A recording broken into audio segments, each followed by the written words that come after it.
खनौरी के बाद बुधवार को शंभू बॉर्डर पर किसानों ने 16 दिन से आमरण अनशन कर रहे किसान नेता जगजीत सिंह डल्लेवाल से समर्थन में भूख हड़ताल की और प्रार्थना दिवस मनाया। इस दौरान न गांव से कोई लंगर आया और न ही कोई चूल्हा जला। किसानों ने आंदोलन की सफलता के लिए प्रार्थना की। इसके साथ ही डल्लेवाल और दिल्ली कूच के दौरान घायल हुए किसानों के स्वास्थ्य के लिए भी कामना की।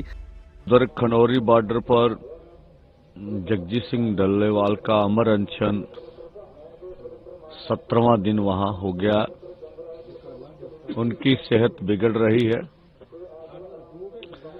और जिस तरह से हम बयानबाजी भाजपा की ओर से सुन रहे हैं, जैसे सैनी साहब बोल रहे हैं, उसके पीछे मकसद है भाजपा का।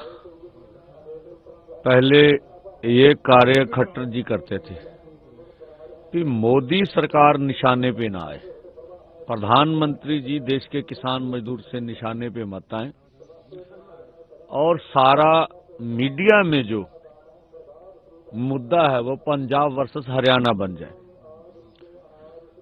जबकि हमारे दोनों फोरमों का मानना है, ना हमारी पंजाब से कोई संघर्ष है, ना हरियाणा की सरकार से। दोनों सरकारों से हमारा कोई आंदोलन नहीं है। हमारा आंदोलन केंद्र की मोदी सरकार से है। फिलहाल दिल्ली कूच के लिए अड़े किसानों का संघर्ष 2 दिन से शांत है। इसका फायदा उठा हरियाणा पुलिस ने अपनी बैरिकेडिंग मजबूत कर ली है। किसान बैरिकेडिंग पर पड़ी टीन की छत से होकर आगे ना बढ़ पाए, इसके लिए अब ऊपर लोहे की एंगल लगा दी गई है। आपको बता दें, किसान नेता सरवन सिंह पंडेर ने बुधवार को प्रेस कॉन्फ्रेंस कर कहा कि 101 मर्जीवाड़े किसानों का जत्था अब 14 दिसंबर को दिल्ली की तरफ कूच करेगा। इसकी पूरी जिम्मेदारी सिर्फ और सिर्फ केंद्र सरकार की होगी। जैसे हमने सरकार को समय दिया था, सरकार, मैंने कहा मोदी सरकार को सत्ता का घमंड है।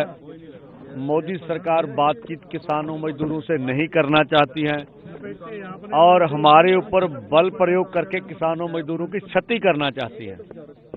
और इसीलिए अब देखा कोई बुलावा तो नहीं, इसलिए 14 को जत्था दिल्ली की ओर कूच करेगा 101 किसानों का।